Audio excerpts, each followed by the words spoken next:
morning, class. Good morning, sir. Let's stand up. Let's start today. In the name of the Father, the Son, and the Holy Spirit. Amen. Almighty Father, we praise and thank you for this day. Watch over us as we go about our work and studies. Will us every way, so that we become the person you want us to be.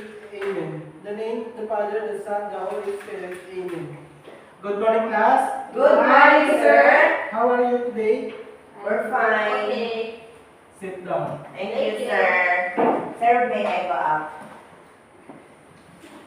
This is good to hear. So today is Wednesday, and thank God it's Wednesday, so it's the end of the week. And let me check your attendance.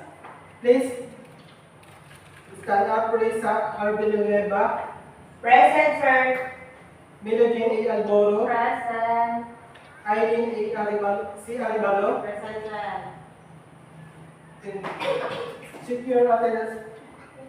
Wala po ba ang absent kayo for today's? Wala Wala. po, sir. Okay, very good. Keep it up, class, ourselves, our round of applause. Today, we are going to have a new topic, so are you ready to learn?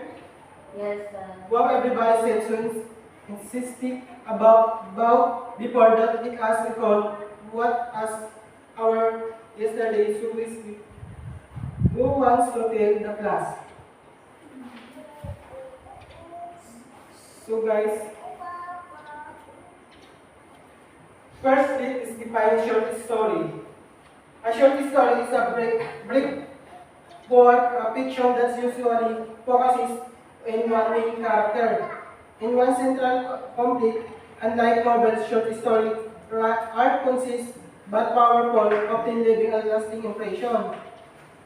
So, may pre-assessment po ako about sa short story. Nagbibigay po ako ng papel, sasagutan po ninyo. Okay, sir.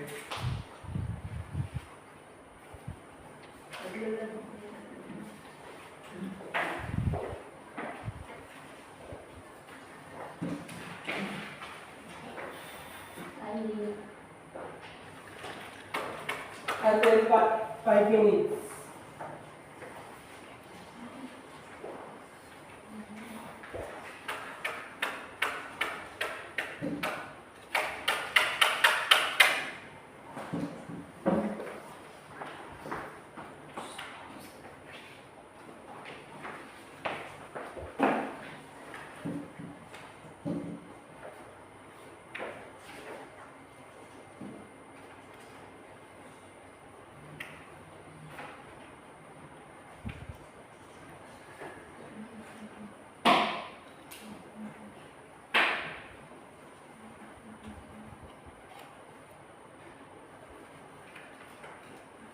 You're done.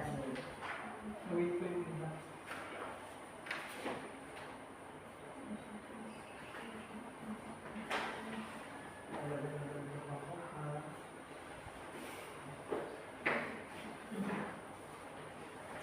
Are you done?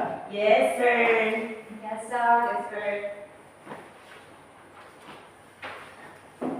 Can we pass our papers, sir? No.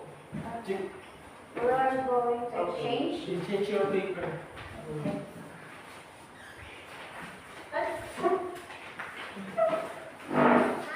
Hindi ko alam kung ano yung Okay. Let's answer number 1, Eileen Aribalo. The setting tells where and when the story happens. True, sir? Yes. Okay. Answer number 2, Melodine A. Alboro. The characters, the lesson, or the message of the story. False. That's correct. Number 3, Eileen Aribalo. The plot refers to the sequence of events and the story. True, sir? That's correct. Okay. sa Villanueva. The theme is usually stated directly in the story. True, sir? Na False. false po. False, okay. The number 5, question answer. Eugene. The conflict is a struggle or problem faced by the character. True. Correct. Yes. Ask your baker. Ako hindi perfect. Ikaw magdayo ako. Magdayo. Talagang ano yan. Ano ako?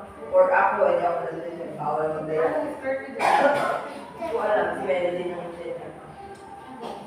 Melody Alboro. Perfect.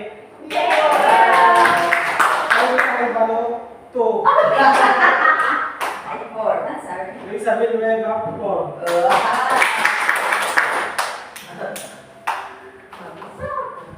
Okay, class. Before class, magbibigay po ako ng class roles or goals. Ang goals po natin magiging estudyante ay students will analyze and interpret a short story by identifying its elements and use this to create a meaningful and creative output that shows understanding of the stories, message and relevance to life situations.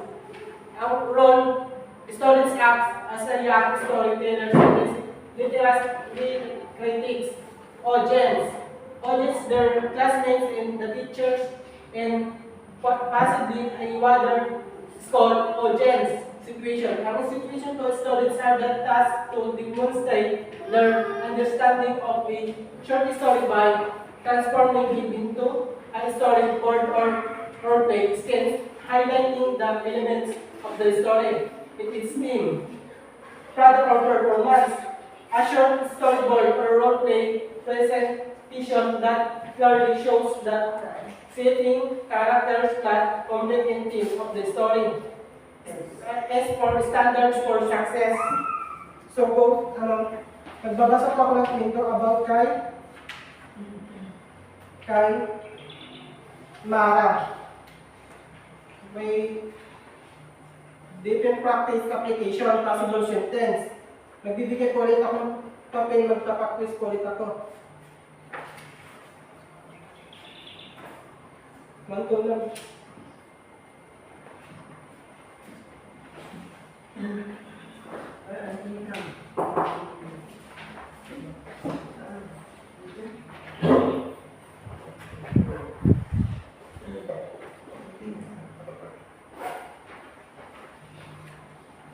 Nakikinig po kayo sa kwento, ha? Okay, sir. May tanya na ito. Saan ko yung malaki?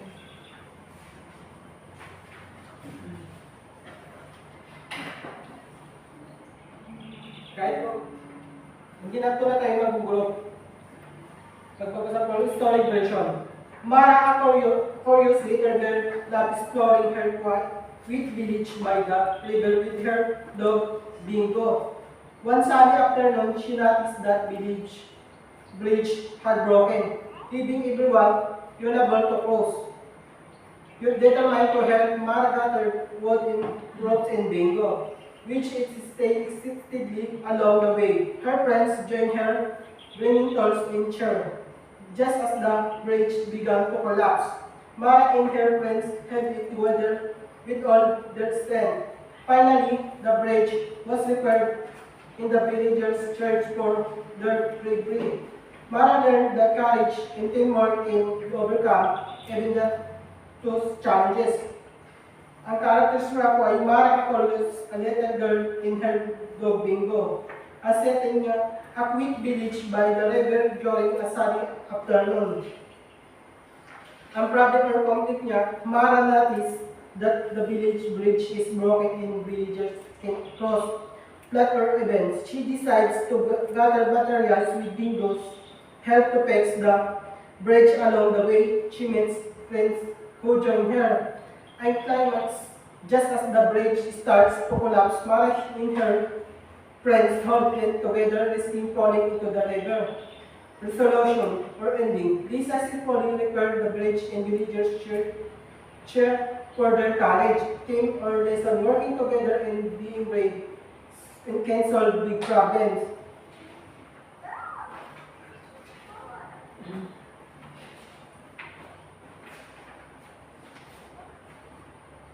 Post-assessment na po tayo.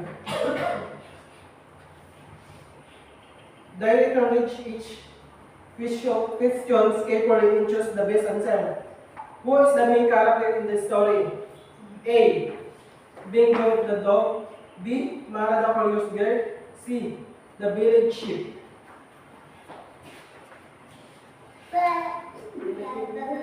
D. Mara's parents. Number 2. Where does the story take place? A. In a school's classroom. B. In a wheat village by the river. C. In a busy city market. D. In a forest at night.